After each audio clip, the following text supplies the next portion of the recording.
Good morning, Sunday morning. And I just released the video on making this newly designed and simplified sharpening jig for chisels and plane irons. And very happy with how this turned out.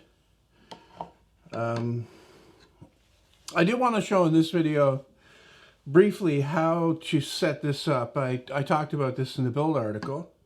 Like if you watched the video this morning,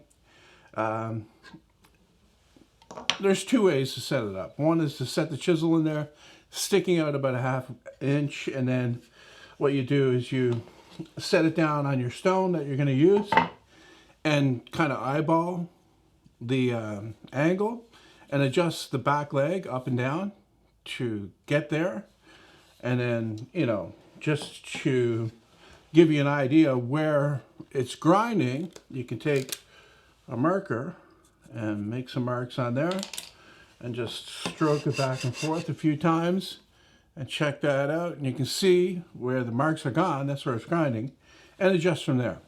The other way, however, is to cut a block that is the right thickness for whatever you have set up here. I've got my my sharpening stone, which is a big one, right? This is fine on one side, 600 grit, I think, and coarse on the other, around 220, I think. And I made that box that it fits in. The box fits inside this platform that I made, or frame, just from ½ inch plywood. I put some non-stick rubbery stuff on the bottom so that it doesn't slide around when you're using it. And the height of the thing, see, the idea is that this block that you cut will space it up off the table the right amount, right? Because this angle on the front here is already matches the primary bevel on the chisel. So set that down on the block, slide the chisel forward until it touches the stone, rotate the back leg either up or down until it contacts the surface properly while the thing is still level, and you're ready to go, right? So that's that. I like it. I love it. It's better than the other one. It's easier to make. That's progress. That's moving forward. I could have left the old one, you know. I could have left the old one as it was, but I chose to improve it. That's what I do here. I improve things. What I've got here are 8 new lead screws for 8 new clamps. These ones will be made from red oak. I already made the handles. I made this from scraps, cut off the ends of pieces that I cut for the stiles and rails for those doors down there. So very little waste. I've got a board over there, full board, that I'm going to be cutting part of it out of for this. And I was going to make a video showing how, like showing the process I go through from taking it from a rough board to finished parts and all the steps in between. Because, you know, you see a lot of people, a lot of guys doing things out of order, you know. So thought it would be interesting. And put that on my tips and tricks channel, which I've been neglecting for good reason, because it's not getting very many views.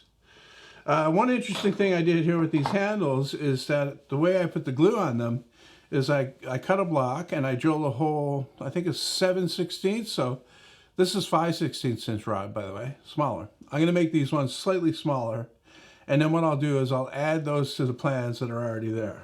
So there's no difference in the design, the parts are just smaller. And so I squeezed glue inside there, and then I stuck the rod in, and I swabbed it around. And that got the right amount of glue on the end, so I could just stick it in the handle and get that seated. And then I took it in my vise, and I pushed it in. Because, you know, it's a hole with glue in it, you know, hydraulic pressure type thing. So, yeah, I got those made yesterday. I should get started on cutting out the parts today for the rest of it. And what else? So that was probably going to be the project for next Sunday, making 8 more of these clamps. I was actually going to make the wedges from a different wood, like walnut probably. I have walnut. I bought walnut for my new workbench that I'm going to make eventually. And, you know, as much as I want to make that, that workbench that I showed before, part of me says I don't need that workbench. But then those are the kind of workbenches that get attention for views on YouTube. So, and this is my job after all. So, and then the other thing was the quick release vise that I was going to get started on. I think I'm going to be doing some of that this week, and I see myself like it taking about 3 weeks to do that, because I want to get that ready. I want to make that for the Makers Mob as well. So yeah, that's about it in a nutshell for this stuff. You know, sharpening jig, clamps coming up. What else? Nothing else. I can't think of anything else. Oh yes! I finished the base for the drill press. It's down there now. And what's more is I made an exclusive video for Patreon. If you're a patron, it's there for you to watch. However, if you're, extra broke, as usual, you can watch it for free on my website. There's a link in the description. That'll take you right there to the article where I talk about it and I show pictures of it. And the video will be there as well. You may look at it, you may say, look, that thing is huge. And standing back and looking down at it or looking at the pictures, and it looks huge, but it's not in reality. Like the table, where I'm standing, I can see it, okay? The table above looks bigger than that. And when I'm standing at it, it's not in the way. And I've walked through there several times. I mentioned this in the video. And I haven't walked into it because it's not sticking out far enough. It's not really sticking out any further than the original base was. It's just that 1/2 inch thickness of the MDF that is sticking out, because I made the cover to fit tightly around that. So yeah, that's it. This stuff here, that stuff there, this thing over here. Go watch that video if you want to. If you want to help out, you can become a Patreon, or patron, I mean. People say that.